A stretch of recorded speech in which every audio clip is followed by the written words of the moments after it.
के कितना बखान करे कि सृष्टि के जड़ शुरू में से नारिया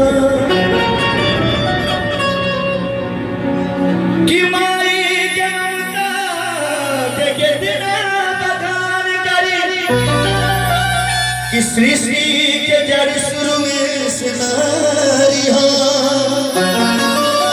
कि सीता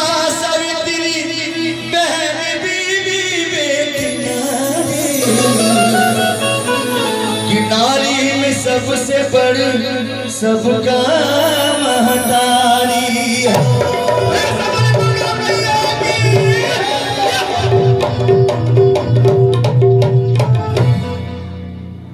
बजट में आ जाए इसी जो सब माँ का आशीर्वाद है ऐसा तो कभी पहले नहीं बजाते कभी नहीं नहीं दे कि हारी हारी नीमिया के हारी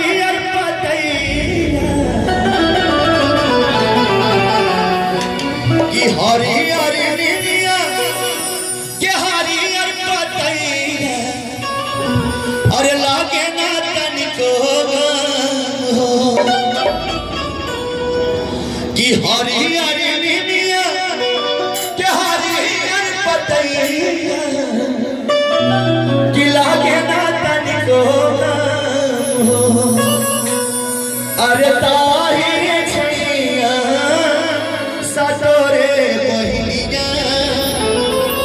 बैठी कर दिया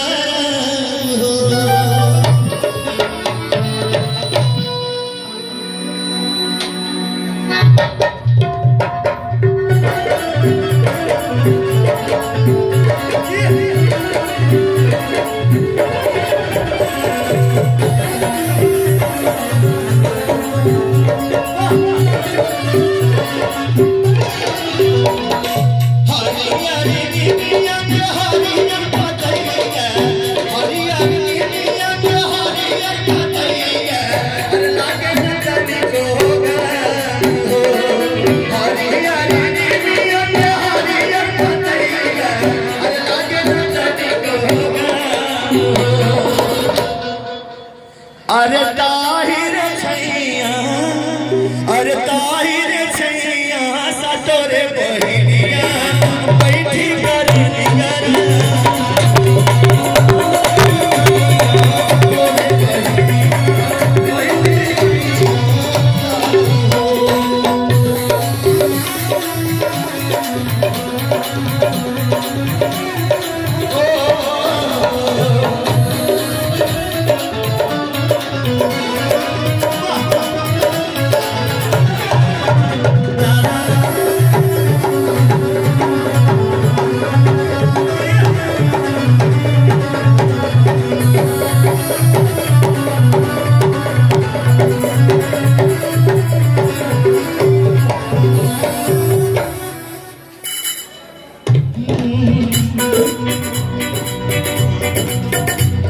अरे बाजना बजना अरे बाजना बजना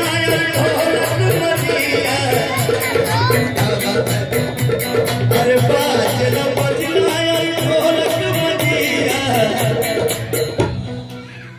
एक बार खाली बार मां के नाम तो एक बार हाथ जोड़िए सब प्रेम से बोले दुर्गा मैया की अरे बाजना बजना अरे ढोलक बजिया कि गूंजे ताली गगन में यहाँ तो मन से सब लोग ताली बजाते हैं। कोई जरूरी नहीं कि हम लोग हाथ उठा के ही ताली बजा दें तभी मां खुश हो, ऐसा कुछ नहीं है। मन से जो मां को पुकारते हैं, जो मां को दिल से याद करते हैं, वो चीज मिलता है। तो रिलीफ कहीं न कहीं आप लोग मुझे बहुत आशीर्वाद देते हैं, ताकि इतना पावर मुझे मिल रहा है। अरे बाजेला बजना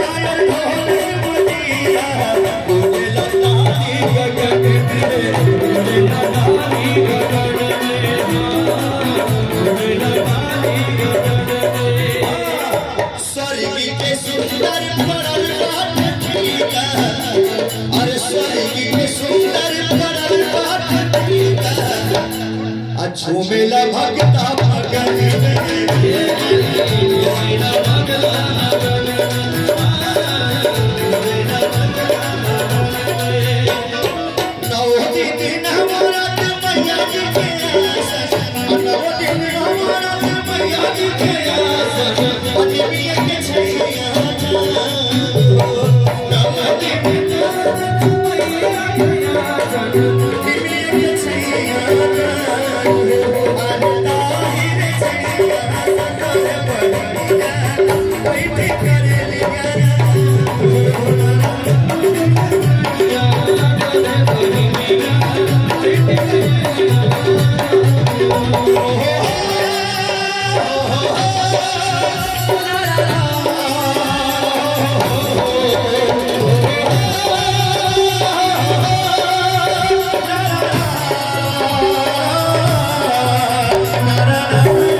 उस झांकी वाले को मैं तहे दिल से मैं सम्मान करूंगा।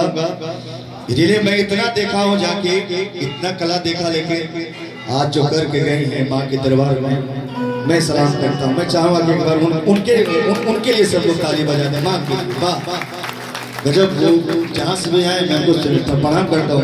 इलाहाबाद से आए हैं। इलाहाबाद से वाह, बहुत पीछे हैं हम लोग, इसलिए कलाकार को कभी घमंड नहीं करना चाहिए, कभी जीवन में नहीं, बहुत जीवन भर सीख जाओ, मरते दम तक कभी कभी उत्तीर्ण नहीं हो पाओगे, आगे नहीं बढ़ पाओगे, जीवन भर सीखने को मिलता है।